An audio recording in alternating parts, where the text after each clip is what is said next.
You should have just paid us, you fucking dipshit. If you're hearing our voices, it means it's time for It's This Meets That, the podcast where we watch the worst movies from trailer and credits, scene by scene, so you don't have to, but maybe you should. I'm Russ. I'm Jared. Should have. Should You should listen to us when we say things. Should have avoided all of this. Yeah, should have just given us 5 stars. Piece of shit. Okay, so we're back. We're back with part 1. Yep. Of the inevitable 2-part breakdown of 211. We got the correct pronunciation. 211. It's a 211. Oh, you got the correct. Oh, you had it right the first time.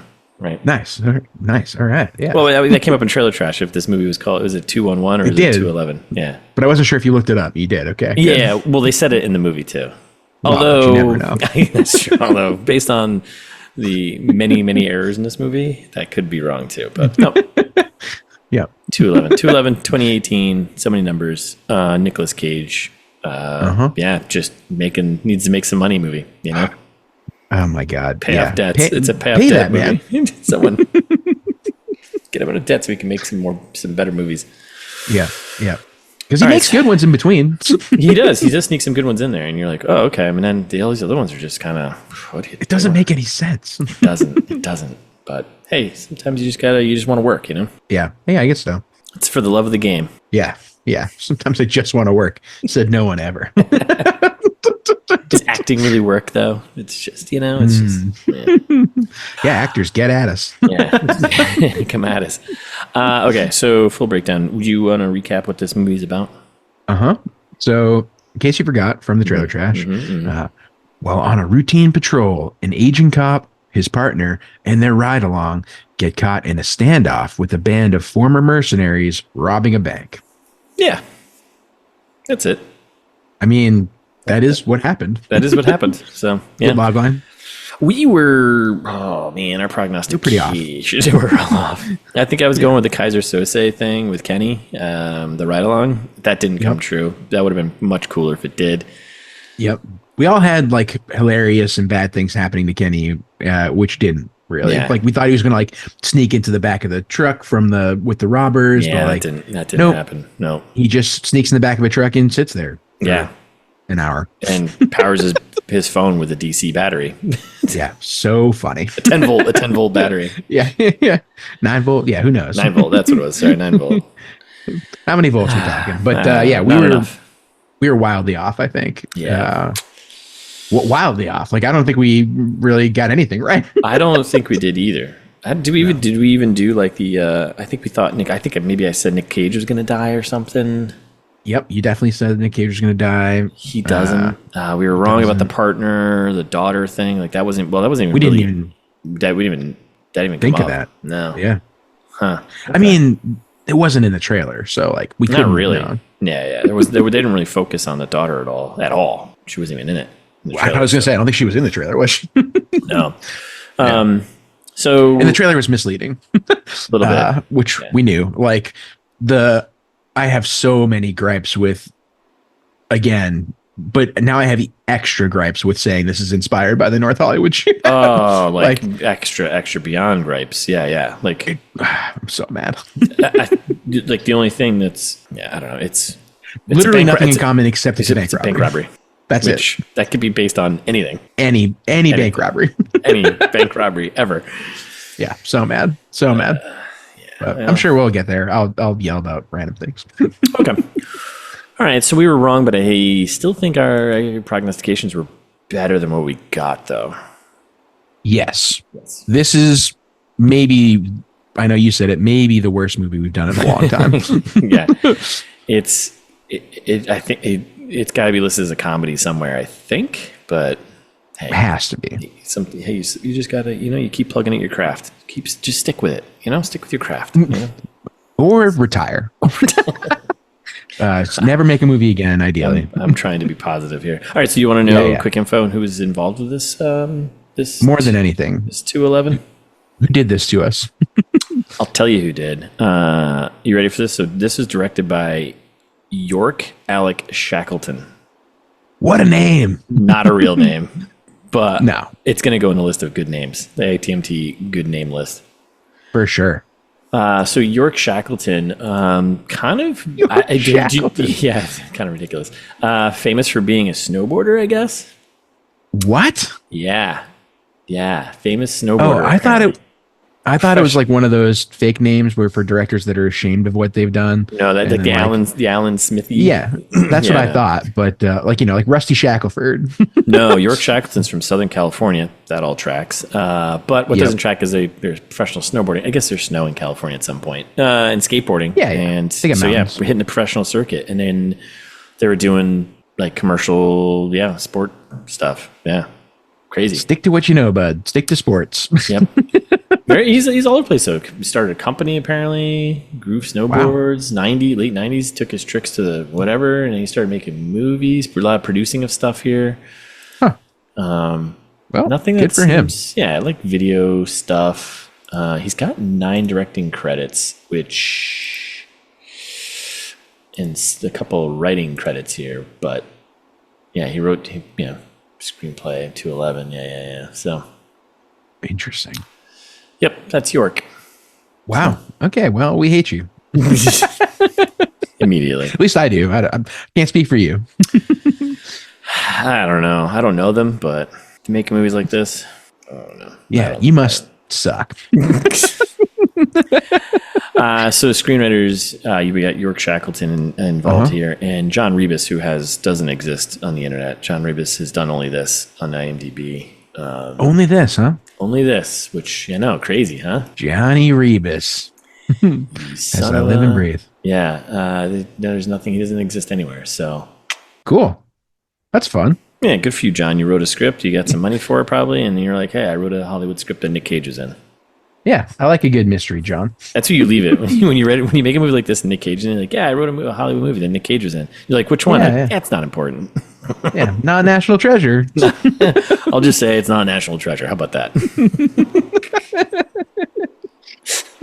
Yeah, I mean, that's the thing though. Like, that's not a good bragging point. Like, I guess it's a cool bragging point of being like, oh yeah, I made a movie that Nick Cage was in, but also it's like, I know he's in a lot of bad movies. Yeah, but he's famous for that. But at the end of the day, like when we finally write a movie and we write that movie that Nick Cage is in, we're gonna be like, yeah, we wrote a movie that Nick Cage was in. Like, no doubt. True. Like that's gonna be for sure. That's going on our resume. Like, yeah. Well, but we'll brag about getting 5% on Rotten Tomatoes.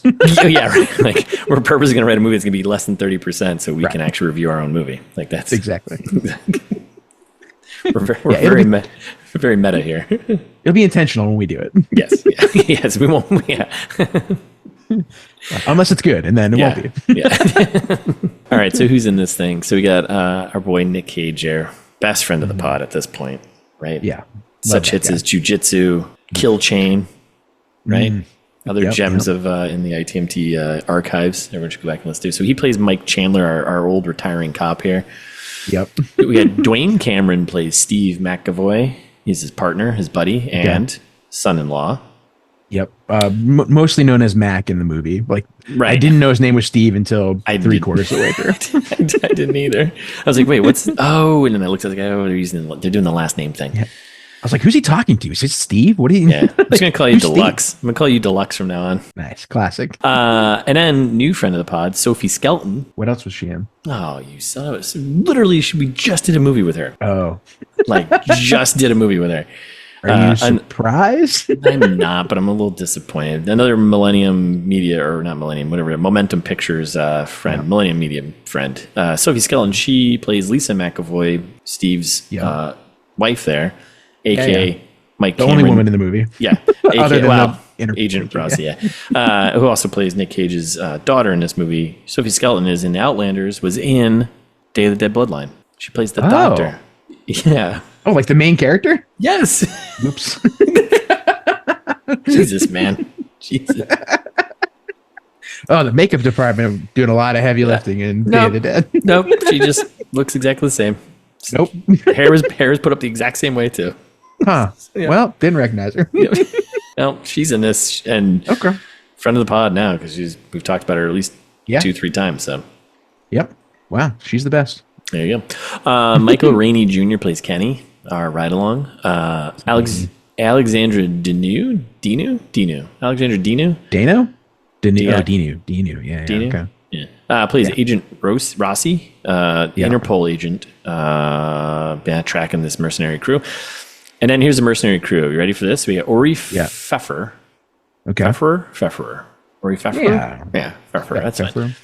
He plays Trey. I think the main bad guy, the leader of the pack here, the leader of the Mercs, because he has the most lines and I don't know what accent. Oh, the accents in this movie. Oof, the accents are incredible. Amazing. Cory Hardrict plays Hanson. We got Weston Cage. Right. Who just got arrested. No way. As we record like a couple days ago. Well, he plays Luke. Some weapons charge or something. Who's Nick Cage's son, obviously. Weston Cage. He's got 4 kids. He can't should be getting arrested for weapons charges. Yeah, you hate to see it. I need to do a little due diligence for myself. That's fine. While you're doing that, so Weston Cage, I mean, he's kind of like ITMT here, where we do everything. He's a music guy, producer, makes songs, actor, writer, just has all those things on his credits, like we do. Yep. Yeah. Okay. Yeah. Assault with a deadly weapon on his mother. What? Yeah, you hate to see it. Nick Cage's ex-wife. Yep, Christina Fulton. I guess I don't know the name, but yeah. All right. Why? Apparently, he punched 2 victims multiple times. Who's the other victim? Yeah. Is it Nick Cage? There's no way. I mean, maybe no way. No, but also, wait a second. What's the deadly weapon? Are his fists deadly weapons? Yeah, because he's an MMA guy. Oh, he is. Yeah. Oh, wow, cool. Yeah, the plot thickens there. Yeah. Oh, okay, so that makes sense then. Yeah, so all right, I saw what the deadly weapon was, just his fists. It's just his. Oh yeah, look at this. Sonic Nicolas Cage.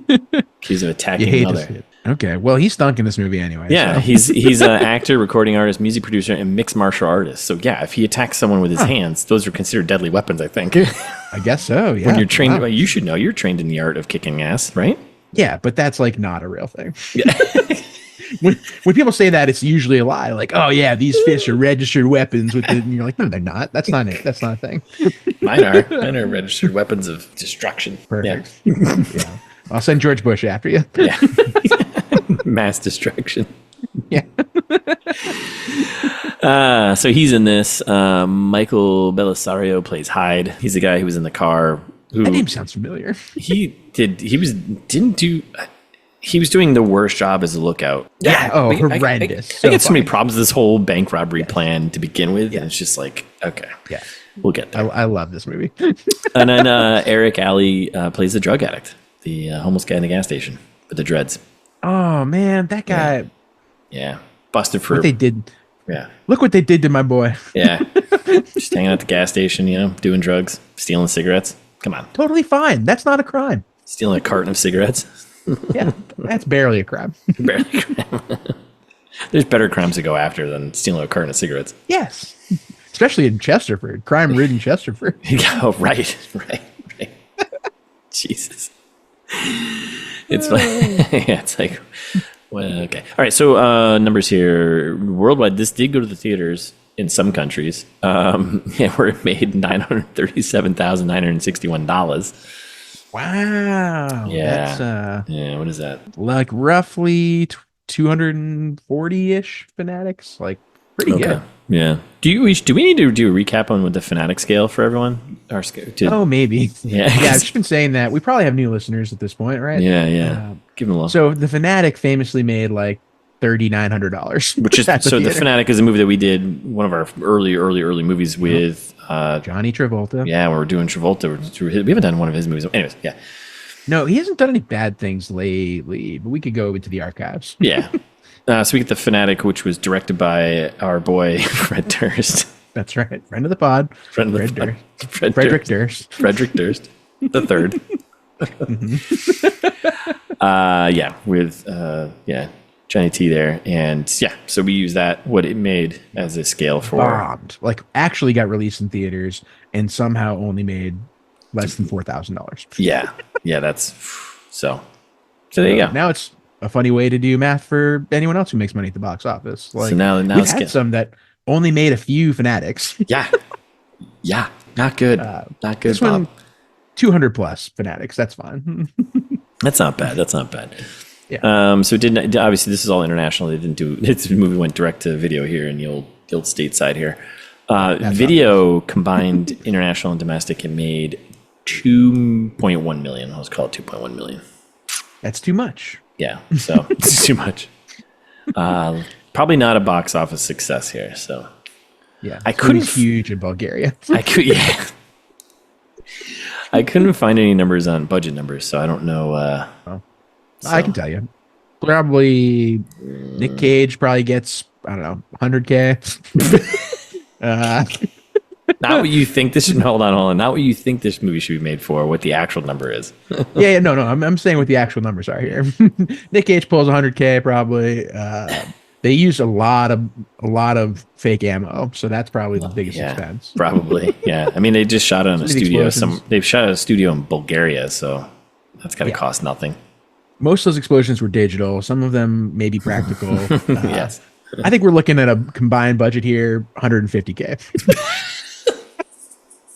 Taking into account the $100,000 that they paid Nick Cage. I actually don't want to know the budget numbers because in real life it's probably like 8 or 9 million or something stupid. Because like that's what Day of the Dead, wasn't it? Like 10 million or something like that. Yeah, way too much. Way too much. Like, what are you doing? Yes. Yeah, you're right. It definitely is. Rotten Tomatoes, it sits at 4% on the critical, 11% on the audience. So a generous 4. Yes. We've done zeros on this podcast, and this may be worse than some of those. Yeah. All right. Yeah. So that's that. You want some fast facts? Back me, Daddy. I'm gonna. Okay. So we got. I think we already said it, but this was filmed in Sofia, Bulgaria. Yep. I don't know that place, but.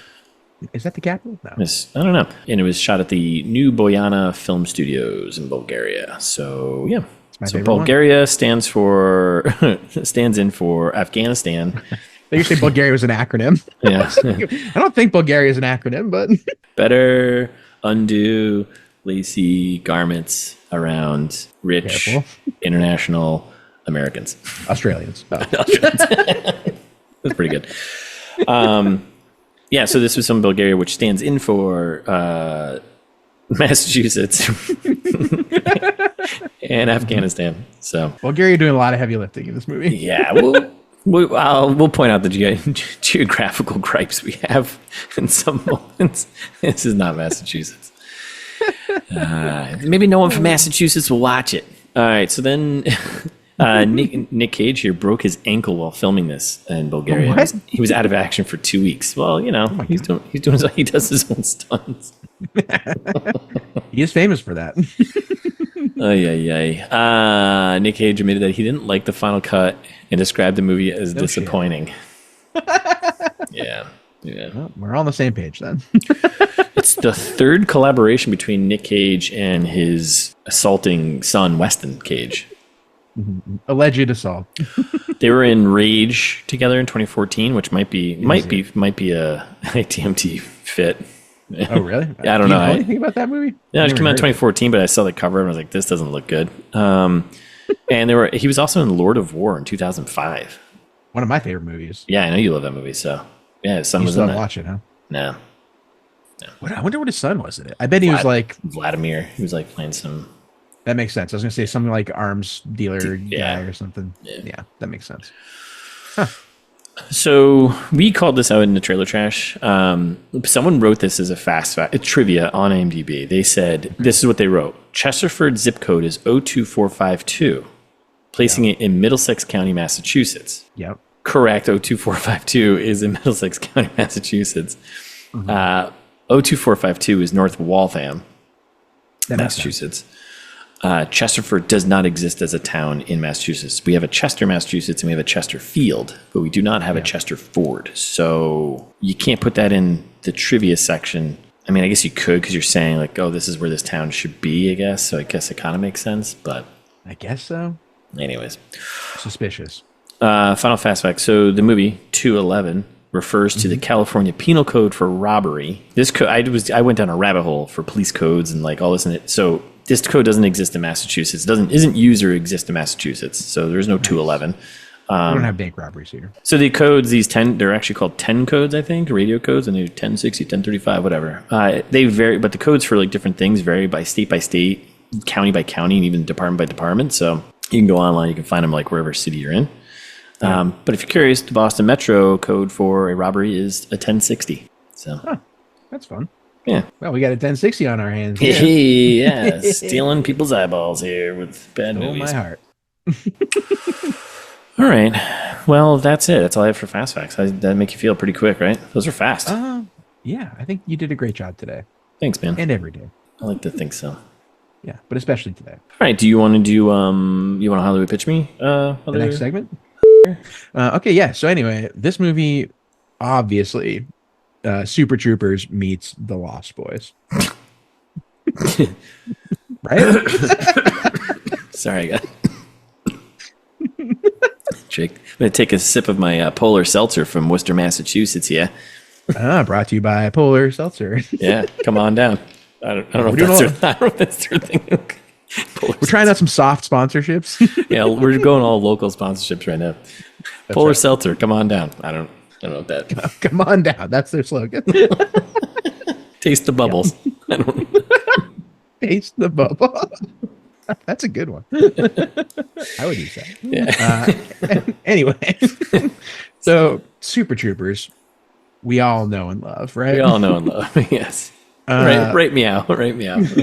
So we're talking small town New England cops, which just like this movie, I was very confused about Chesterford because at times they like definitely tried to make it seem like a small town, but then also they tried to make it seem like this small town had a big SWAT team. Yeah, I was very confused. Like, I know. I was like, wait, hold on. Chesterford has the funding for 5 SWAT Humvees and a SWAT team. They don't. Yeah, they don't. The non-existent town, we're going to tell you right now, does not. Yep. And so, yeah, Super Troopers, small town Vermont. And the cops are like mostly goofing around and having a good time. And just like in this movie, the cops are mostly goofing around. Yeah. Don't shoot me in the ass, all right? They're right. Being dum-dums. You mean dum-dums? Yeah, it's funny. I would have a little wishful thinking. I would have liked some more practical jokes and pranks in this movie, like Super Troopers. That would have been better. Yeah. A little levity to the situation, perhaps. But no.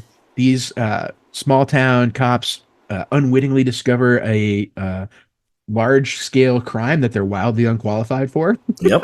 It's the marijuana smuggling in Super Troopers. That's right. Yeah, you cut right through Vermont up to Montreal, right?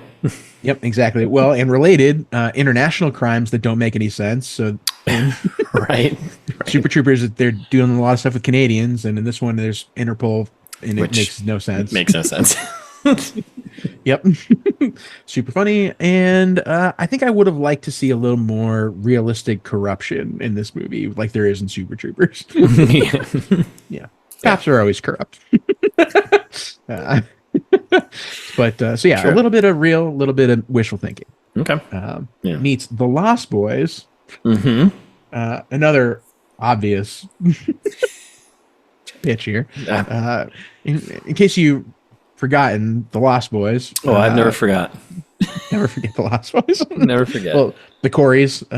Yep. R.I.P. Yep. One of them. Yeah. Basically both of them. Feldman? Haim is dead. Haim is dead. Haim's dead. Okay. Feldman's. Yeah. On his way down. Yeah. Anyway, so here's where I think they overlap perfectly. That movie is about corrupting a young man boy. Okay. Right? Yeah. Jason Patrick's character in The Lost Boys, Michael. Yep. From Speed 2 fame. Yep. Yeah. From Speed 2 fame. Cruise Control, by the way, if you remember the subtitle. I didn't, but thank you. Yep. So Michael basically is movie. What a stupid movie. Yeah, don't mess with perfection. No, don't. Yeah. When you do a speed, you don't do a speed 2. No, you just let it sit. Right. Michael basically goes for a ride along with vampires, right? Yes, he does. And just like Kenny in this movie, he's going for right along with some morally questionable individuals. uh, Gets converted along the way, right? And well, at least takes the first steps towards becoming a vampire, just like Kenny. Kind of like he shoots that guy at the end. Oh, spoilers! But oh my goodness, but doesn't kill him because that other is it Rossi that kills him? Yeah. Well, I think so. I don't know. She shoots him in the shoulder. Yeah. What are you doing? We'll get there. So I think that's important too, right? Like Michael doesn't end up killing anyone. Why he doesn't fully become a vampire, right? Just like Kenny doesn't fully become a cop yet because he doesn't kill anyone, which, as we know, is the rite of passage to become a police officer. Yeah, that's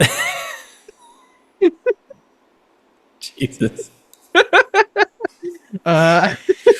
And the other big one that I thought was funny for me, remember the last line of Lost Boys? No. It's after the grandpa kills the head vampire there. No, I don't think so. One thing about living in Santa Clara, I could never stomach all the damn vampires. That's right. And this movie also has a wicked stupid last line that's very funny from the grandpa character, right? All Chesterford.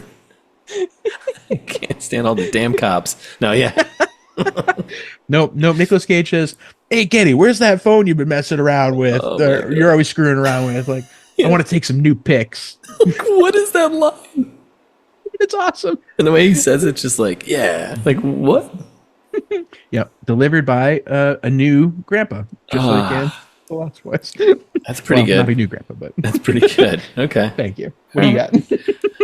All right, I'm going with I'd buy that movie, by the way, in a heartbeat. If you came to me and was like, "Hey, I need $10 million to make Super Troopers meets The Lost Boys," I'm like, done. Let's make this. Sold. Here's a blank check. Go for it. Next. Okay, so I'm going kind of a little on the nose a little bit here, but I'm going. It's Die Hard meets Finding Nemo. Super on the nose. Super on the nose. So Die Hard's kind of obvious one, right? We got some, mercenary terrorist type guys robbing a bank. Yep. Basically, it's a robbery, right? It's just a robbery. That's what we got here. We got a cop who's kind of out of his element. Kind of shouldn't be what he's doing, but he's doing it. Yep. We have some accent work. I'm not sure if the mercenary guys were supposed to be from the U.S. Yeah, they were. They were. Yes. Yeah. Okay. I think yes. Yes. Because they said like hoorah. So I was like, oh wait, are they supposed to be like they're supposed to be ex like Marines or like military of some sort, right? Definitely. Yeah. But the main guy's accent was definitely like, are you from Bulgaria? It was like a Bulgaria Boston. Bulgaria via Boston. Yeah. So we're going a little accent work here. Let's see what else is there for that. We got some SWAT team stuff going on. No FBI though. Interpol. Okay, yeah, I think that's it for Die Hard. Yeah. Just covering the basics. Kind of a heist. Yeah, basically, right. Meets Finding Nemo. I mean, kind of once they lose Kenny, it becomes well. It kind of becomes like be more about Finding Kenny, but. Well, it kind of does like where Nick Cage is like, oh, I got to go back for my ride along. And it's like, where's Kenny?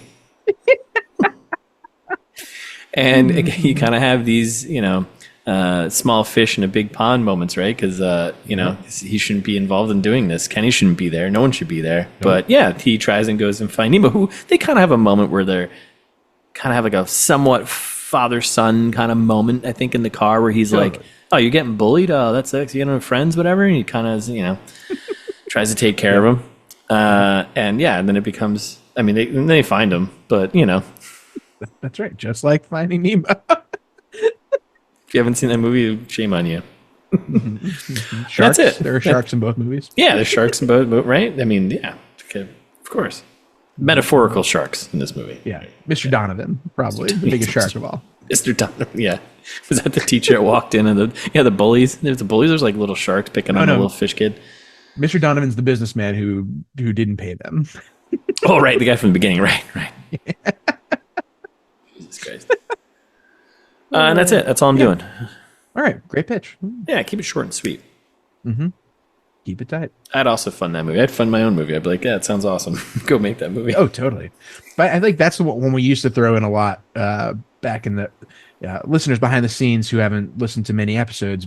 When we talked about the origins of this podcast, it was like a lot of. I think we used Finding Nemo a lot in our joke pitches back in the office of like, yes, we did. It's like blah, blah, blah. Like Die Hard meets Finding Nemo. It's like Rambo meets Finding Nemo. Well, there you go. That's that. So, time to break it down. Break it down. I think so. Let's do a 211 on this. 211. What? I don't know. Are we gonna rob the movie? Yeah, of its life. All right. So this is the first one I feel like I had a good amount of fun watching in a while. Like I feel like the last few movies have been painfully bad. Yeah, this one's hilariously bad. Yeah, I think that's a good way to put it. Yeah, I actually had fun watching this because like laughing like through it. A lot of it, which I don't know if that. I don't think that was intended. That's not it. No, they weren't intending for us to be laughing at it, were they? No. Okay. No, it's a very serious movie. Yes, very serious. Yes, movie. Okay, so we come up. We got our friends of the pod production companies and distributors. That's right. Momentum Pictures, Millennium Media, which is a one entertainment company, which is a subsidiary of Lionsgate Studios. Lionsgate. What are you doing? What are you doing? Subsidiary of Grandma Farms Inc. Yep.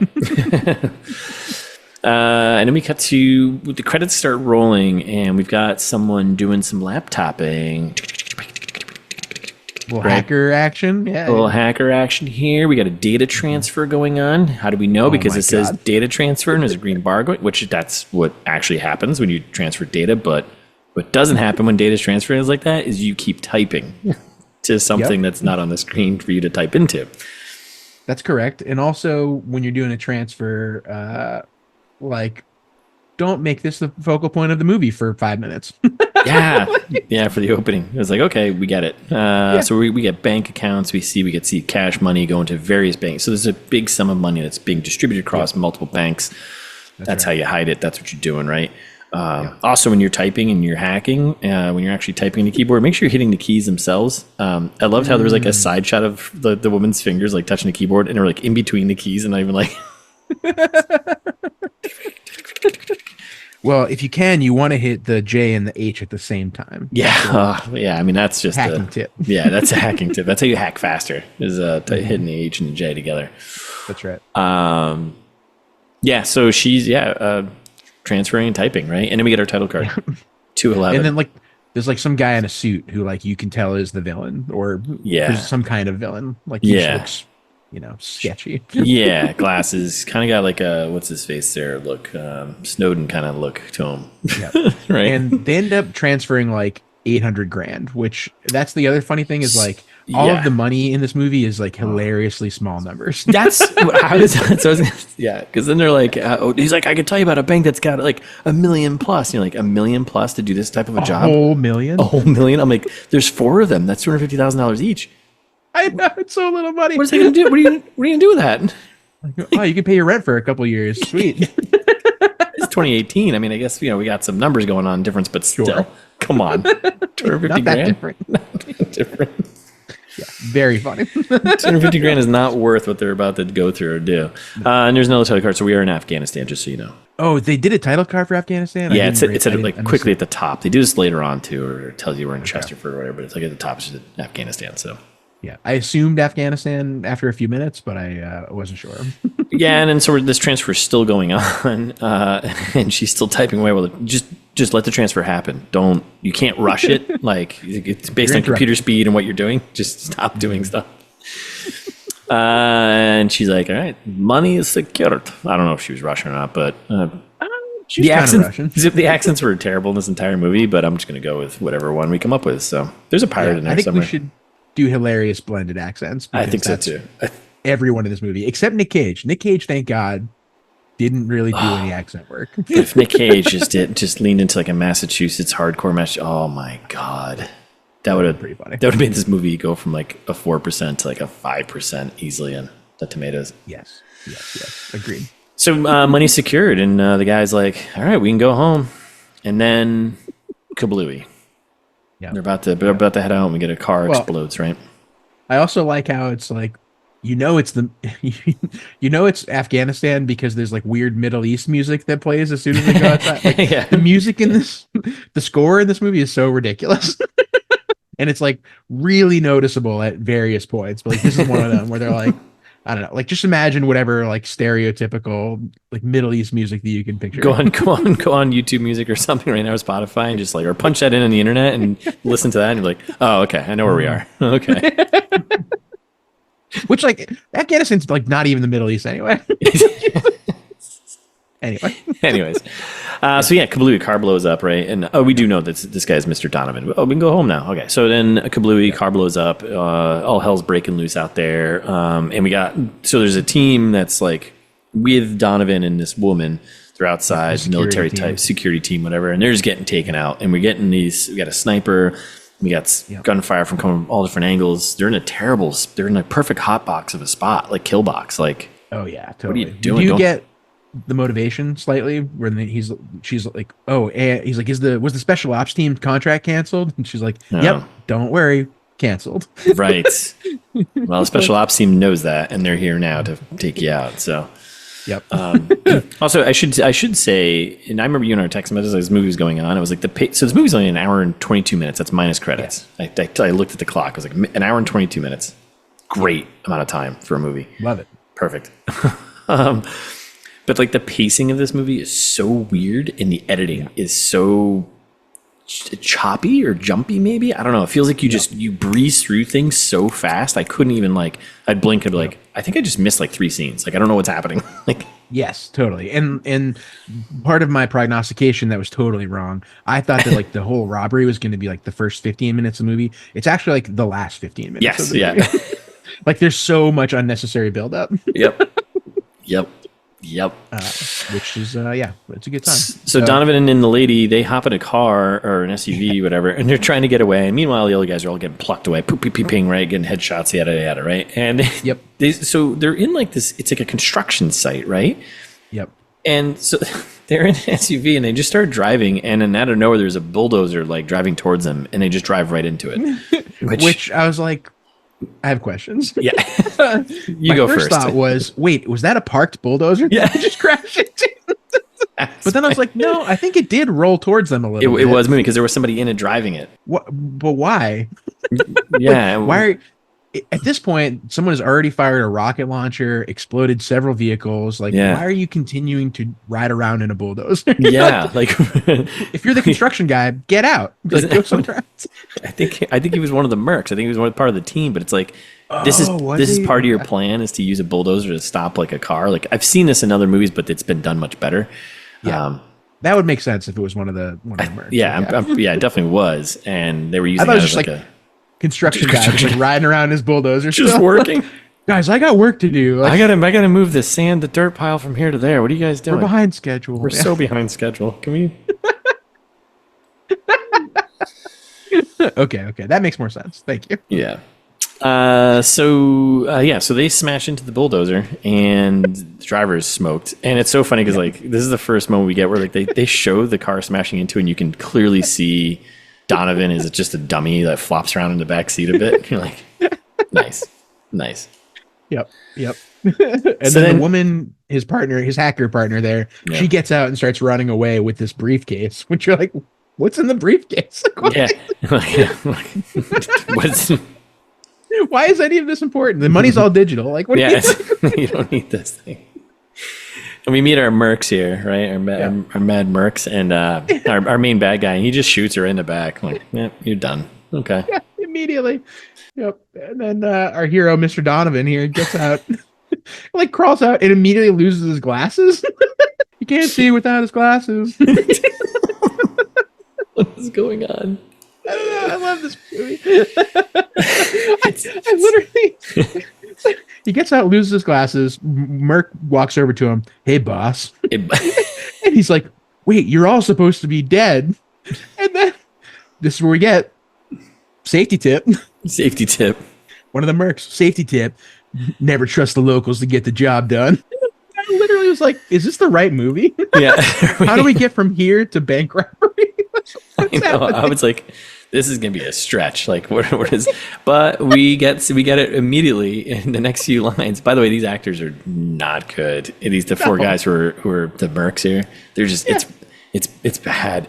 They're just not good actors. And then they're like, and they asked for $1 million. They asked for $1 million. I'm like, what? What? Well, that's what he's like. You should have just paid us, you dipshit. And the guy's like, this just for money? Yeah. And he's like, well, we've done worse for you. You owe us a straight up $1 million. Straight up $1 million? That's it? I don't know. Yeah. He's like kind of doing a Boston accent now, like that main merc, Boston by way of Bulgaria. But yeah. I was like, what is happening? Can everyone just use their very old accents, please? And then did they shoot him in the dick? I don't know. It was close enough. Yeah. It was pretty funny. So then Donovan goes on. He's like, all right, wait. He's like, all the money was spread across like a bunch of banks. And then he's like, for example, Chesterford Unity Bank in Chesterford, Massachusetts. Unity Savings and Loan in Chesterford, Massachusetts. Why is that the first one that pops to mind? Like, what? Oh, no. It's so funny. Why would you send the money to a U.S. bank anyways? What are you doing? What are you doing? What are you doing? The setup for this movie is just so funny. Like, 'cause then they just kill him, and they're like, "All right, guess we're gonna do it our way, the hard way." And you're like, "You don't have to do that." Yeah. Like, you could have gotten $1 million out of this guy for sure. You spent like 5 more minutes on him, torturing him or whatever. Go get the laptop that's laying in the briefcase. I assume that's what that was, the secure laptop. Yeah, go grab that and be like, all right, dude, get another hacker to punch it in and like, or you're dead. This movie could have been over in minutes. So did they kill him? I forget, or they just knocked him? No, they kill him. Yeah, okay, they kill him. Oh my goodness! And then we cut to the streets of Kabul. Yeah, title card, Kabul. Like, how are we getting to Chesterford? Well, I mean, I know how we're getting there, but why are we in Kabul? I love this movie. This might be one where we say, you know what, watch this one. So we're in the Kabul streets of Kabul. And there's some lady talking to a dude. We don't know who this lady is, right? And the guy's like, she's clearly talking to some connection, right? And local. And he's like, yeah, you want to go talk to the Englishman in the big scarf. And the camera literally just turns. There's many moments of this, and the camera literally just turns, and there's like this like overweight English guy who stands out amongst everyone in Kabul wearing a giant red scarf, like, and he's like 20 feet away. Like, what? Yeah, I love when movies treat us like we're stupid. Like, just go talk to the guy who stands out. I don't know, like the guy with the giant red scarf. Like, it's so good. So then so she's like, okay, and she goes and meets this big Englishman in the middle of the street, and they're doing like an exchange of antiquities here, right? And she like trying to, right? And then all of a sudden, like out of nowhere, a military Humvee pulls up. They zoom in on like this interaction going on, and like military come out and they like arrest her. U.S. military, yep, comes out and like 2018, checks out and arrests her. Who is an undercover Interpol agent. Yep. Okay. Yep. He's an idiot. I was 6 steps away from arresting the biggest antiquities smuggler in Asia. And he's like, sorry, ma'am, phone call for you? Yeah. Gets a call from someone higher up. And then she's talking to someone and she's like, I'll find him this time. Or where is she from? I don't even know where she's from. Like, what's her accent? I know. Bulgaria, for sure. Yeah. I mean, I know Interpol's got offices everywhere, but they're based in France. Yeah, nondescript Eastern Europe is what her accent is. Yeah, like, what is this? Yeah. Oh, my God. All right, so then we roll back to the construction site. We get the U.S. Army rolls in, and they're talking to the local cops. I'm like, what's going on? I guess we're in Afghanistan, so yeah, sure, they're everywhere there, but... I love the guy. He's like, what the hell happened here? Yeah. That's what we're trying to assess.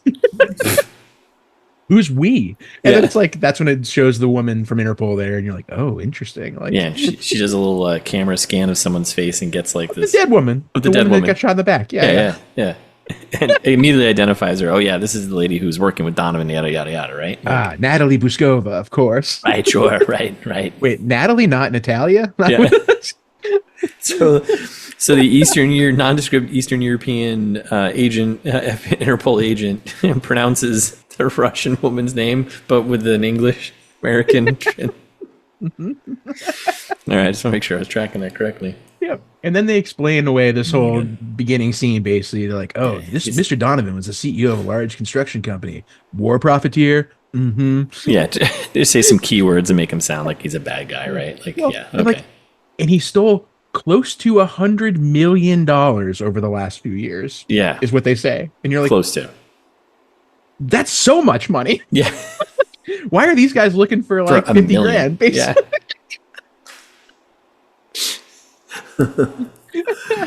and then we get, so after we get that set or that cleared out, look at what the setup there is, and then we get Rossi here, Agent Rossi, basically just talking about a bunch of exposition on how badass this mercenary crew is. Like, yeah, that's all. They don't do this. They don't panic. They adapt and execute. Yeah. God, it just feels so bad. It's over the top.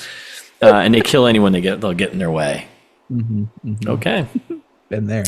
So then we cut to good old Chesterfordtonville, Massachusetts. That's right. There's like a quick airport, which you're like, oh, okay, this is how we're denoting that we traveled. In case you weren't sure if we were still in Kabul, it's the Chesterford International Airport. Oh my God. So it's just Nick Cage doing driving around. Yeah, just driving around town doing his rounds, driving around Bulgaria. And then we cut to a high school, Chesterford, Massachusetts High School, and we immediately cut to like a student walking through, but it's like from the camera phone, like viewing, and he's in a bathroom, and he's like basically giving himself like a pep talk in the mirror, and it's like, who does this, man? He's like, why do I deserve this? I don't bother nobody. The bully busts in and goes, look at this little bitch. And then in this scene, there's a couple F-bombs dropped of both natures. I'm like, whoa, all right. I mean, I guess kids, right? Kids, yeah. And they give him a swirly. Like, never in 100 years did I guess there was going to be swirlies in this movie. No. We could could not have prognosticated these things. It was impossible to know. Incredible movie. Well, and I think that's one of the other big gripes I had about like inspired by the North Hollywood shootout, because I was like, those guys weren't they weren't like mercenaries. They like one guy was like ran a computer shop. Yeah. Like they were like bodybuilders. Yeah. Like what is going on here? There's nothing to do with anything. No, not one bit. So they're dropping F-bombs, trying to give Kenny a swirly here. They're just picking on him, whatever. So clearly Kenny's got, he's got a lot of friends there. And then, then Kenny takes a swing at the kid and just, boom, knocks him out. Boom, one shot. Like cold. Like, that kid's got brain damage now for sure. Yeah, he hit him right across the jaw. That kid is done. Hooks him. But at the same time, he's like yelling for help, and like a teacher walks by and comes in the bathroom. He's like, what's going on in here? And he sees like one kid put a camera away, and like he puts his camera phone away, and then like Kenny's just like, oh man, and just runs. like Forrest runs, like keeps running. Yes. Yes. He runs past the kid, runs past the teacher, runs out of the school. And just goes past Jenny and all the way to, I just kept running. It's like, what? So then we cut to Mac. Yeah, McAvoy here. And we meet Another hero. Steve and Lisa McAvoy here. Sophie Skelton and Wow, where's this guy from? Because his accent is horrendous. Yeah. Because he definitely bounces back and forth. Yes. He does he'll start with Boston. He commits to Boston in the beginning, then that goes away, and then he goes really into Boston later on. He's from New Zealand. Incredible. That makes sense. I was just gonna, oh my God, that's totally it. Oh, that makes perfect sense. That tracks. Okay. All right. Okay. Yeah. That'll make sense.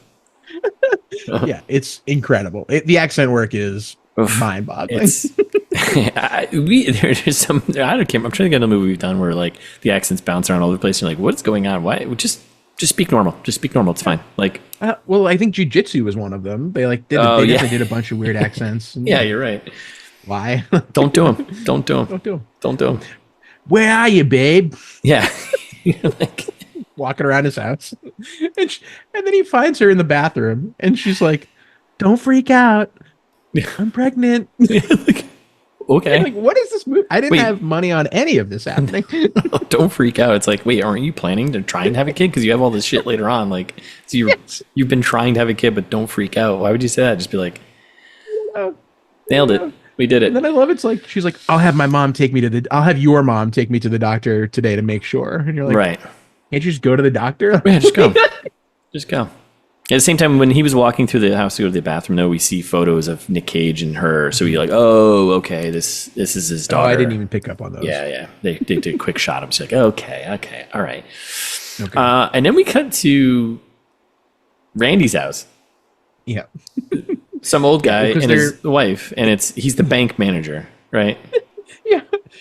So this scene is also ridiculous, and his wife is definitely Bulgarian. Yes. Like, what is her accent? I'm not even sure if she's listed. Was his name Randy or Randy? It was Randy. His name was Randy. Yeah. Oh, Randall. Here he is. Yeah. Velazar Benev. I don't know what. Well, his accent was great.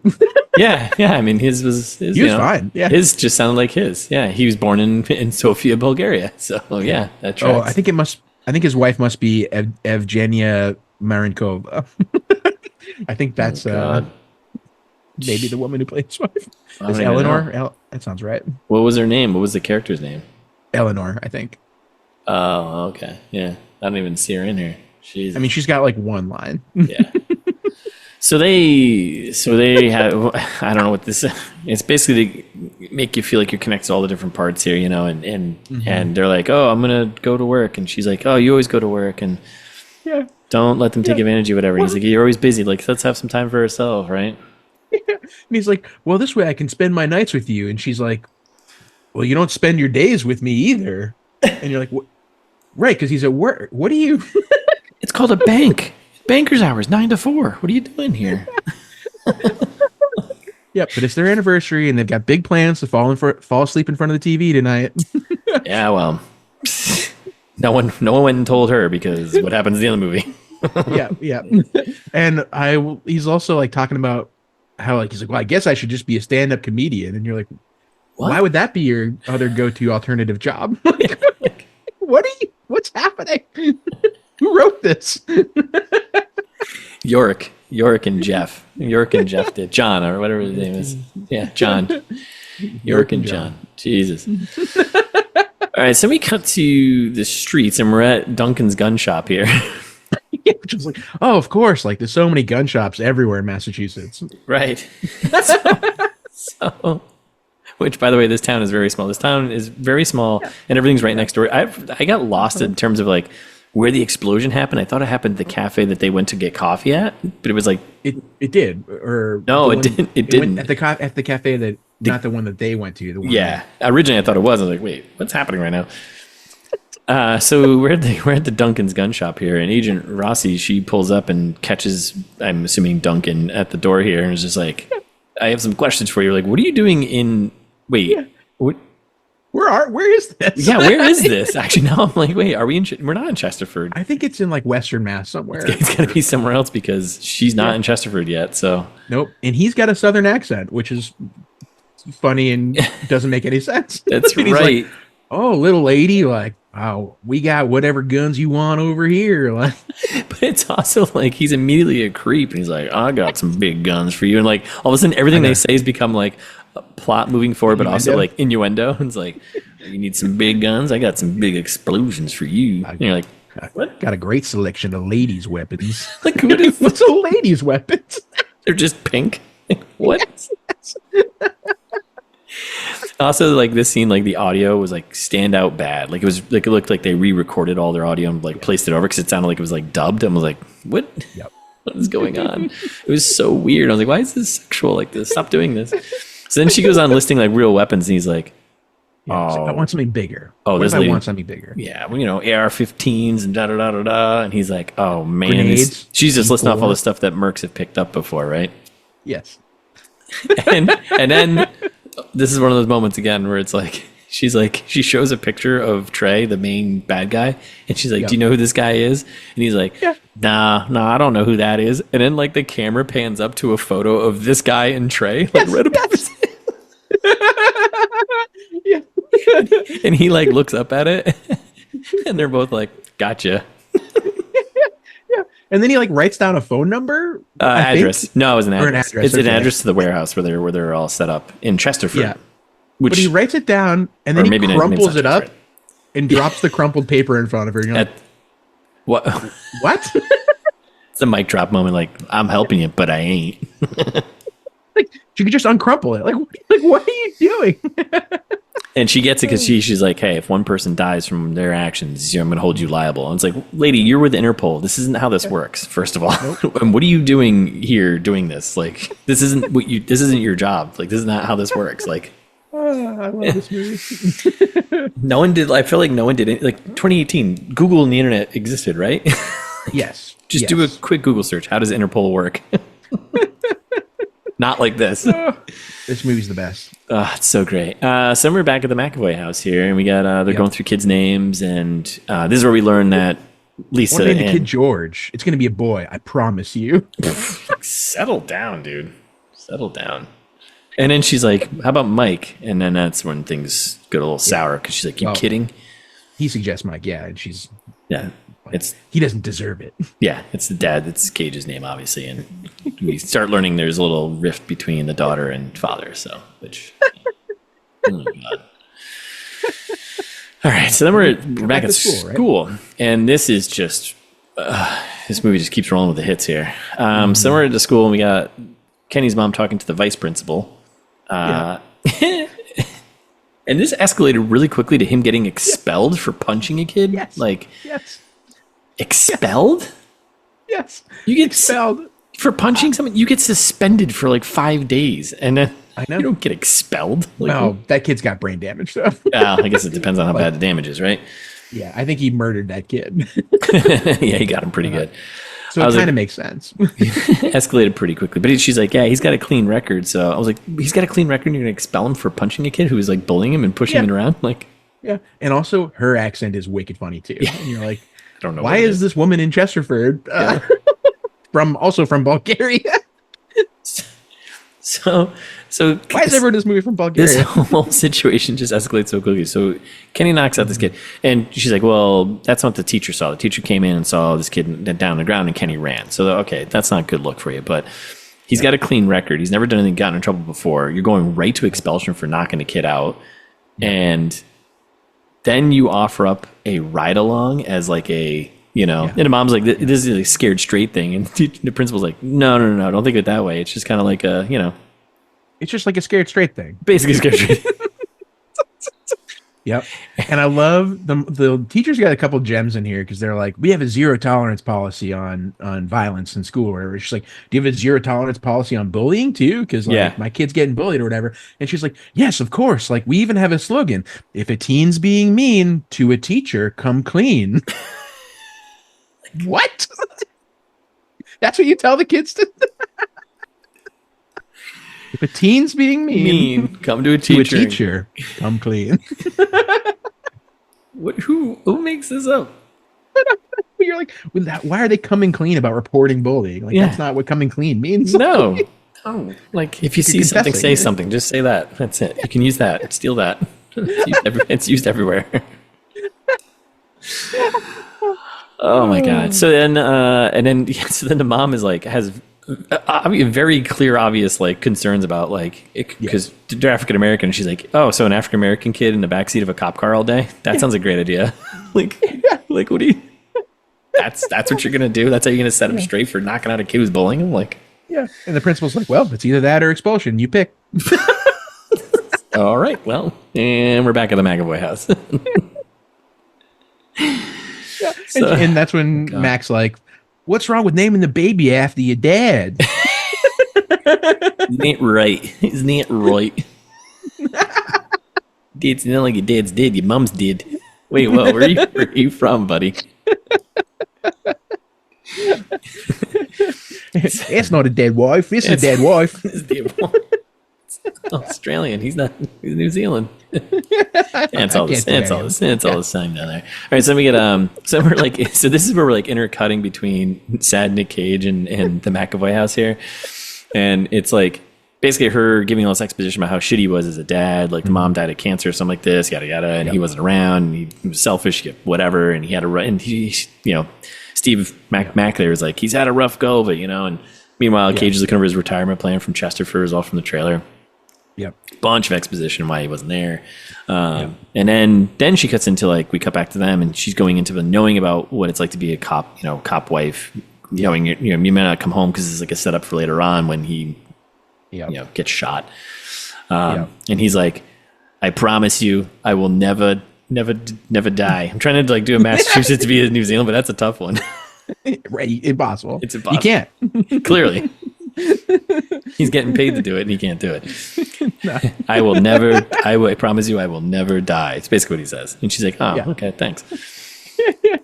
And then he's like, he was a minute ago when he was like, I promise you it's a boy. Now he's like, why don't we name her Susie or Sarah or Georgina? Wait, why is it a girl now? Like, what is happening? I don't know. It's so funny. Now I'm like, was this script written by AI? This might have been written by AI. Yes. John Rebus. That's why he doesn't have any of the credits, because that's just a made up name for AI. ChatGPT. Yeah. ChatGPT. Oh my god. So ChatGPT's pen name. John Rebus. And then we get the honking horn. Nick Cage is here picking up his partner. The trailer. Yep, all over the trailer. And then we get so Steve gets in the car. Nick Cage does a wave to the daughter. Daughter's like, not having it. And this is why in the trailer it was the line came across as so awkward was because they censored it. Yes. So when he was like, same old, they just left it same old shit. Yeah, that's the rest of the line. Put shit in the trailer. I think that's fine. It's fine. Bleep it out. Yes. And then they drive off, and then we cut to the bank, and we see Randy being a bank manager. He's just doing his thing. Again, weird audio, like the audio ADR or whatever. Like it's just like very strangely dubbed sounding, and he's like telling everyone basically their job. He's just like, "Yep, if you got a cash drop, blah blah blah blah." Like, okay. Yep. And then we cut to the cop car ride, and Mac is like, "Hey, guess what, Dad? We're preggers." The Nick Cage reaction was like, "Wow." Well, wow. That's some news. Wow. I was waiting for him to like get really excited and like start like punching the steering. Yeah, wow, man. Yeah. He's like, I'm happy for you. I'm happy for you. Oh my God. And then that's when Mac's like, you should call her sometime. She'd love to hear from you. And that's when you're like, oh, okay, whatever. That's gonna be cut back to the bank. My thought was like, oh, you should recall someone. I was like, yeah, the one phone call, the one time he calls her is on the phone is to tell her that Mac is dead, which would have played better, but yoinks. There are no stakes. And then we're back to the bank, and we got Randy doing more bank exposition here. He walks into the vault and he's like talking to the woman in the vault, and she's like, all right, boss, 1.36 million as always. And he's like, do you always keep 1.36 million dollars in the like? That's so specific. Like, what? It's the exact amount our mercs need here to live for like 6 months. I don't know. Yeah. The only thing that I do appreciate, maybe this is what they were, when they said inspired by the North Hollywood shootout, maybe this is what they meant, was because it was also a hilariously small amount of money when they. Yeah. I think they actually ended up getting away with like 200,000 or 300,000 or whatever. 300 grand. Yeah. But even the amount they were going for, because like the bank drop day was like they did it on the wrong day. Like there was even less money in the bank anyways. And then like all the money they took had like all the die packs and stuff in it. It was supposed to be close to $1 million when they got there, but it ended up being 300 grand. Yeah. Well, 1997 money. There's more than 300 grand there, but they destroyed a bunch of it in the robbery. Yeah. Which is also funny. And they do in this movie too, like destroy everything basically. Yeah. So Randy's going through. He's like, yeah, if the drawer's over, don't remind me beforehand. Let's get it done. 2 p.m. Let's have a great day. I'm like, all right. Yeah. Oh, you know what we should have done? We should have done for our pitch the Pierce Brosnan movie. Oh yeah. I forgot the other one. Good one. Yeah. All right, I can't remember. In-laws, it was the something laws. Outlaws. Yeah. Nice. Nailed it. Yeah, that was a good movie. All right, so then we're at the warehouse with our boys here, our bad boys, our bad mercs, and it's just cocking guns constantly. Yeah. Why are you doing this? Like they're arming up with so much stuff. Like I was like, honestly, this seems like a little overkill, but what do I know?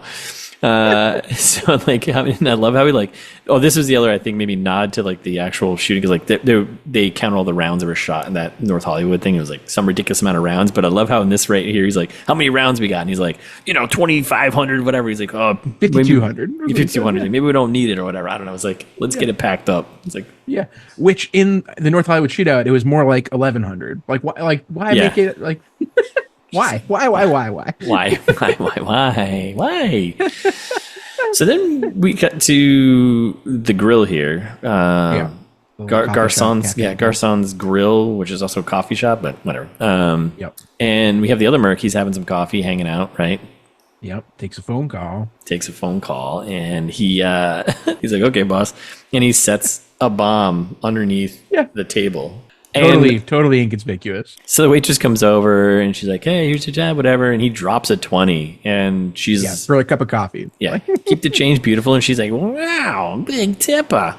Yeah, wicked big tipper. So we're back at the warehouse. He leaves, right? We're back at the warehouse, and they're going over the plans. They got the blueprints. There's one security guard. We got hostages who will do this. 5 minutes. 5 minutes in and out. Which another one. Like all of this information is available if you're trying to make it like the North Hollywood shootout. Say 8 minutes, because that's what they estimated. Yeah, like we know all of this. Yeah, just take all the facts from that and roll it in here.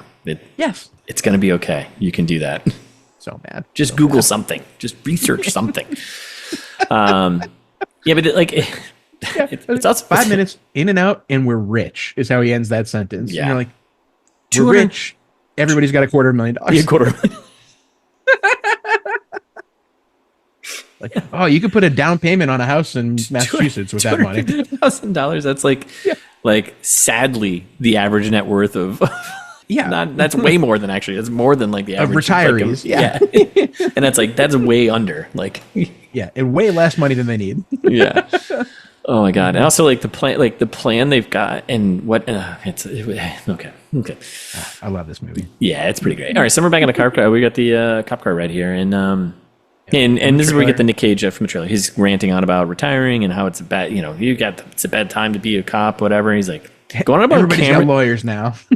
That's the other problem with this movie. I don't know, like, what's the commentary? Because there's like so many. There isn't any, but like it feels like they're leaning into this camera in your face thing, right? And lawyers, like, this sort of thing, and then it's supposed to be like there's like a police brutality kind of element to it, but then it's not. It doesn't. Yeah, like don't. Because then they keep cutting to like random security camera footage, like as like you're in the scene. Like, why are you doing this? Like, what is this supposed to do?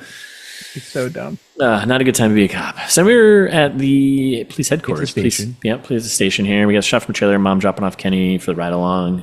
She's like, "Is this safe?" And the cop's like, "Yeah, sure. Why not? It's Chesterfield. What could go possibly wrong?" And the mom's like, "Yeah, just a black kid in the back of a cop car." That's what could this go would be wrong. totally fine. Totally fine. Yeah, and especially if you put it in the context of Massachusetts, which is also like a pretty white state. Dude, you're like, this isn't going to go well for anyone. Yeah. Well, and then they do another right now. So like they're out in the parking lot, and Mike and Mac are getting out and coming into the station, and they're like talking to the other cops, and they're like, "Mac finally got my fucking daughter pregnant." I was like, that's a weird line to say, isn't it? It sure is. And then he's like, "Could have been worse. Could have been you." And the guy goes, "Because I'm black?" And he goes, No. Yes. No. What is this movie? Who wrote this? No. And then like as the scene cuts, he's like, "Yes." Like, what is this movie? Also, the state flag. This is all the stuff I pay attention to. I was like, because they have this giant flag at the top. It says like state of Massachusetts. I'm like, that's not the state flag. That's not even close to being the state flag. It just had like 2 stars on. I'm like, that's not even. Why even put that there? Like, I know why you putting it there to like let us all know. It's a Bulgarian flag. They taped over it with masking tape. I don't think it's the state of. I think it's the Commonwealth of Massachusetts too. By the way. That's right. So, Jesus, just research something. Yeah. Oh my God. And then I love. They walk over and they see the kid. Poor Kenny is sitting on his bench, and Mac just goes, "What kind of shit is this?" Well, before that though, we meet the other 2 cops. I'm like, why do we care about these 2 right now? Like Jacobs and the guy, whoever that guy is. I don't know. Jacobs and it doesn't matter. It's Jacobs and Donovan. No, not Donovan. I don't know. Jeff. I don't know. Somebody. Who knows? And so like they're talking, like they're busting each other's chops, and like, oh yeah, well, you should get into comedy or something. And it was why a is comedy thing? Yeah, why is that? Why is that everyone's funny line? Everyone's like, oh, you should be a stand-up comedian. Like this whole movie, you're like, York, do you want to be a stand-up comedian? Yeah. Is that your best dig that you can come up with for someone who's like trying to be funny and busting your balls? Like, oh, you're so funny. Maybe you should be a stand-up comedian. It's like, what? And then Jacobs is going on about how this other guy is just a shitty shooter. And like, well, don't shoot me in the ass later on. I don't know. It's what is happening right now? I don't know, but I love it. So then McAvoy shows up, and there's a giant board behind with all of the cops telling like, hey, what your duty or assignment is for the day. And Jacobs is like, oh, looks like you guys got some fun stuff or whatever. And Mac looks up at the board and he's like, oh, right along, great. Yeah. And then they go pick up Kenny, and immediately Mac is like an absolute dick. Like, yeah. Well, I love Mike also goes like, what is it? when they're talking about the ride along and they're upset that they have to do it, and he's like, oh well, we all got to be Officer Bill some days. And you're like, what is that? That's not an expression. I don't know. Who's Officer Bill? Like, what? I don't know. I know what you're going for because of the context, but like, what? Yeah, and then this is when Steve got like a pretty hard Massachusetts accent right now, and it's still not. He's trying his best to do it. Yeah, because you fucked up. Yeah, this isn't a fucking joke, kid. You're like, wipe that goofy smirk off your face. So we're doing a ride along. We're driving around town, and they get a call to go check out something. Yeah. Right. It was the guy. We're going to see in a second. So. Yeah, and a possible shoplifting. Right, stolen a carton of cigarettes or drug dealer or drug addicts. So then we come back to the warehouse, and the boys are just loading up in the SUV, getting ready to go to work here.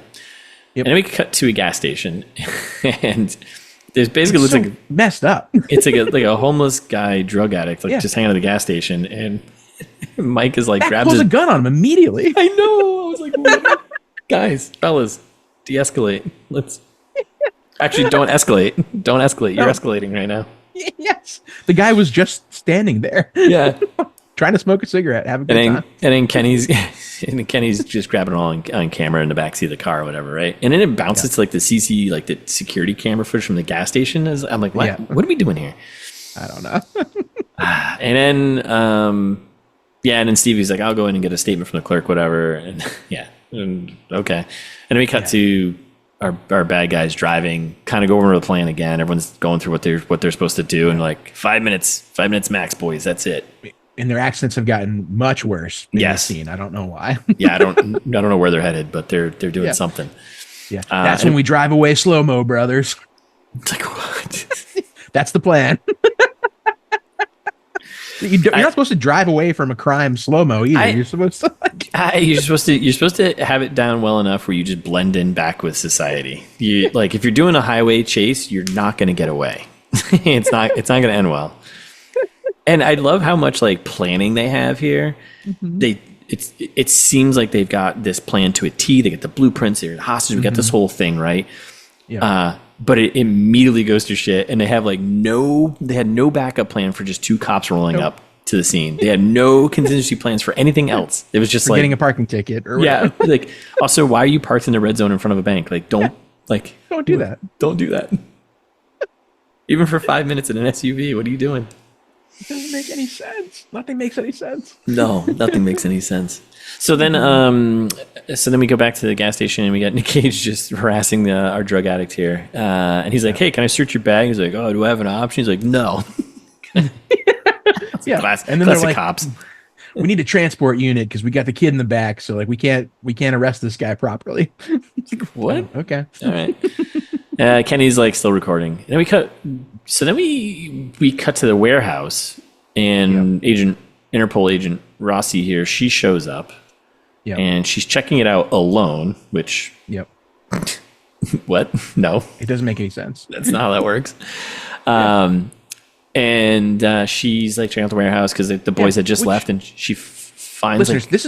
It's like a pretty like there's shit all over the warehouse. Like it's a big warehouse. So there's lots of stuff, and she immediately is drawn to this tiny piece of paper on the floor. Or like a label, like a torn label, which it basically is like a off a C4, like it was packaged in like a C4 like label, and that was torn off. What is going on? Why would like they just tore through the package of C4 and was like, oh guys, check out this cool stuff I got, and like ripped off the like, is that how it comes packaged? I don't know, but like what is It's so funny. That was my other connection to Die Hard, by the way. A lot of C4 usage. Oh yeah, a lot of good C4 usage. Yeah. So she's on the hunt. Just Interpol agent, just on the hunt by herself in the U.S. soil, just with not doing her actual job. Nope. So then She's not going to figure it out either. So we cut to the bank, and the boys pull up, and armed to the teeth. Like which no subtlety. Which is also not the way you're gonna. That's not how it's gonna play out. Like that's not how it's gonna. If you're gonna rob a bank, don't do this. Don't do this. That's right. Don't. You know what? Don't rob a bank. Right. Hire a couple of hackers to go. Extort some company who will pay you in 2 seconds to get their access back to stuff. You're done. This guy got $100 million out of Afghanistan. Like you get like. I'm sure you can get some of that from somebody. Like, don't do this. Was it 1.36 million in this bank? Yeah. Well, that's in the bank. Yeah. And it's not even. That's not even like that guy's money, really. I think that's just the money in the bank. Like that's the other thing too. Like, it doesn't make any. Like, there's probably like $100,000 worth of Mr. Donovan's money that's actually in this bank, right? And like the rest of it's all just like regular people. Yeah. Like what? Yeah. Oh my god. It's wicked funny. And so. Then they, like, while they're getting out with all their guns, like, obviously everyone immediately knows it's a robbery around them. And there's, like, a woman who's outside the bank, and they grab her and bring her into the bank. And you're like, let her go. There's probably plenty of hostages in the bank. Don't do another one. Yeah. What are you doing, man? Like, what are you doing? I also don't get, so, like, 5 minutes. And so they're going to go in, and this guy's sitting outside, and everyone outside already knows, like, this is going on. Like, so fun. Okay, so then, they do the old, they get in there, like, all right, everyone down, get a blah, kind of a little chaos, right? And they're like, hey, hit the manager, like, you're the bank manager? Yeah, and hits him in the face, open the vault. Don't be a hero. And then I love how, like, it's Weston there, and Trey, our main guy here, and the bank manager in the back, and he opens up the vault. And again, it's like weird lines that caught me. I was like, why is he saying this? And he's like, you have 1 minute. And then like Weston's character is like, you know me, bro, I got this. Yeah. Who would say that? Why would you say that? And why would you say that in that moment? You wouldn't. Just do your job. Don't talk. Don't just go do your job. Just go do it. Don't be like. Yeah. And then I love, again, like, this has already been probably more than the 5 minutes that they had allotted to the whole robbery. Oh, yeah. And then after they go into the back, get into the vault, tell the guy to start packing up the cash, that's when they go out to the front and they're like, everyone put your phones on the ground. And you're like, that's the first They could have called the police already immediately. I was like, why are you doing that now? Why don't you make this scene, I don't know, I'm going to be ameliorating, but like make the scene a little more like frenetic and like just... You know what? I got an idea. Just watch Point Break, the original Point Break, right? And steal some stuff from what they did in that movie for how they did a bank heist. Sure. Cut to the two guys. What are the other two idiots doing? They're just standing there in the front hall. Like what? Cut to them collecting phones. Like what? And then, like, so I was like, I wrote that. I was like, wouldn't that be the first thing you do? You come in like, all right, dude, you're on cell phone duty.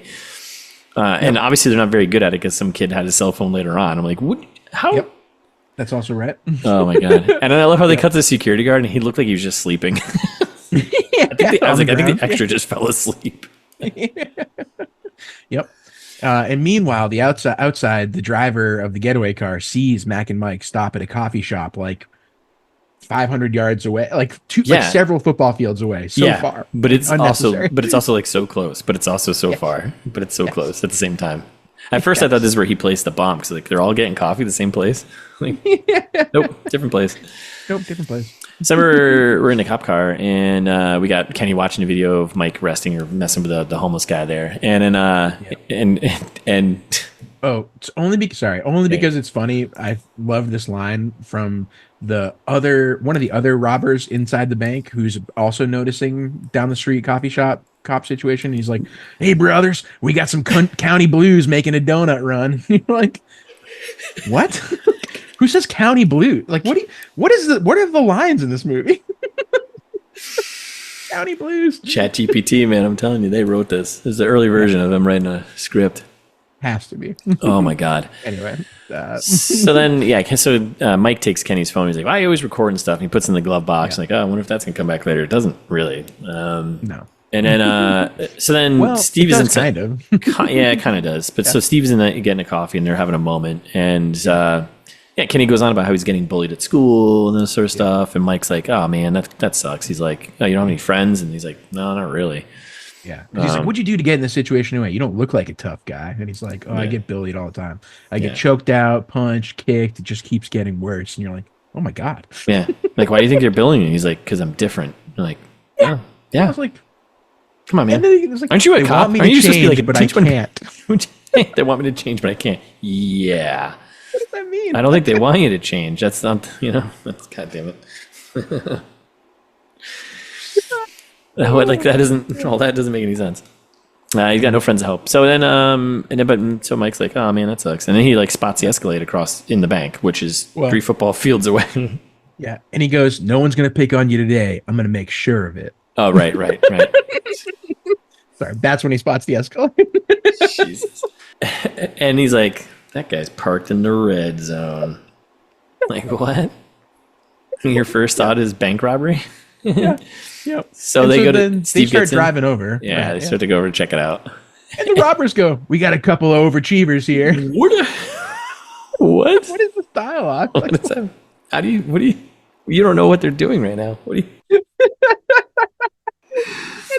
And so this is when they're like, all right, let's give them something else to worry about. Yeah.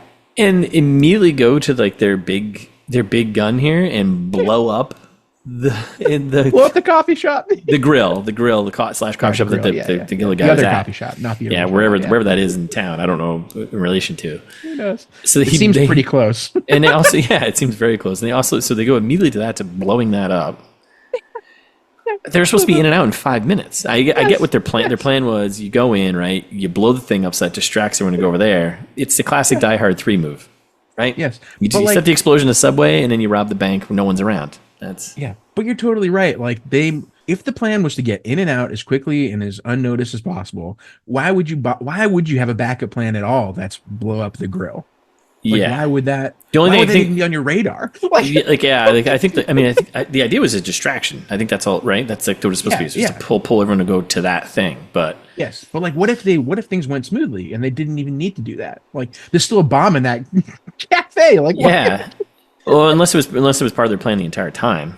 I guess that's the only thing I can think of, because like, why even? But then, that's immediately how you get the SWAT team there. Like, right? Like, why would you? Anytime you're blowing up a building, you're gonna draw way more attention than you really necessarily want to the area, and you better make sure that thing blows up like maybe a town over, so it pulls. I don't know. Yeah, a lot of options. Not a lot of options.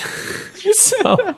Yeah, but the waitress conspicuously leaves for a smoke. She goes outside for a smoke, and that's how she survives this bombing. So the other thing too here, so they go in here with like these, the bandanas up and like their faces covered, but at this point, all their faces are uncovered. I'm like, oh yeah.